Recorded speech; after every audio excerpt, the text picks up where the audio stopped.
Okay. Wayside School, Beneath the Cloud of Doom, Chapter 23. Blame It on the Cloud. And Mrs. Jules has her chalkboard where she writes the word discipline, and it looks like every person's name has made it onto the board. Yikes. Mrs. Jules went from desk to desk as she handed back the arithmetic test. Arithmetic is a fancy word for math. "I'm very disappointed in you, Joy," she said. "You need to learn your 6s and 7s. Joy had gotten an F. That awful letter was written in red ink and there was a circle around it. "But it wasn't my fault, Mrs. Jules," Joy complained. "It's the cloud of doom. It made me change my answers." Said Mrs. Jules as she took another look at Joy's test. She made 2 little strokes with her red pen, changing the F to a B. Joy smiled.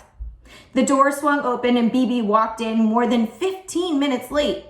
"Bibi, you need to put your name on the board under discipline," Mrs. Jules told her.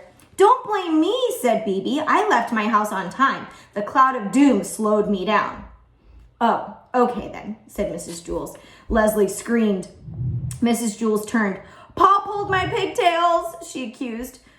"Both at the same time." "Paul, what do you have to say for yourself?" demanded Mrs. Jules. Paul shrugged. "Cloud of doom?" he tried. Leslie turned around and shook her fist at Paul. "I'll doom you, you and your ugly buff sniffer." "Leslie, that's no way to talk," said Mrs. Jules. "It wasn't me, Mrs. Jules," Leslie said sweetly. "The cloud of doom made me say it." "Well, apologize to Paul for calling him ugly."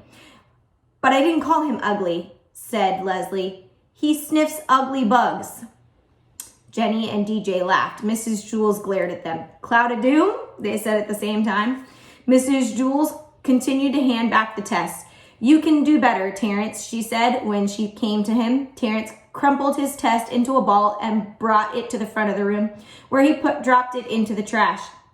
He stood there a moment staring at the trash basket. "Terrence, return to your seat," ordered Mrs. Jules. He stayed where he was.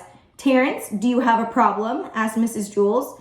"No," said Terrence, "no problem." He kicked the basket. It sailed end over end across the classroom, spilling trash along the way. Mac raised both arms like a football ref. "3 points," he declared. "Terrence!" exclaimed Mrs. Jules. "Sorry, the cloud of doom made me do it," said Terrence. "Mac," said Mrs. Jules, "you know better." "Cloud of enough!" shouted Mrs. Jules. "I get it. It's hard that the cloud hanging over us all the time, but you can't blame it for everything that goes wrong. You have to take responsibility, and that means working extra hard so things don't go wrong. So I'm doubling all of your homework." "That's no fair," complained Benjamin. Mrs. Jules told Benjamin to write his name on the blackboard under the word discipline. "The ultimate test will start Monday," Mrs. Jules declared. "It will take 3 days to complete, and you better be prepared, cloud or no cloud." There were lots of groans. Mrs. Jules returned to Joy's desk. She crossed out the B and this time gave her an F-. "Terrence, there's a broom in the back closet. I want you to pick up the trash basket and sweep the floor. Mac will help you. Everyone else, get in line behind Benjamin and write your name on the blackboard under the word discipline." There were more moans and groans as everyone rose from their seat. "Except you, Todd," ordered Mrs. Jules. "You're the only one who's been good." Todd sat back down. He scratched his head. "You used to be a nice teacher," said Rondi as she made her way to the blackboard. "Why are you so mean?" asked Allison. Mrs. Jules just shrugged and said, "Cloud of doom?"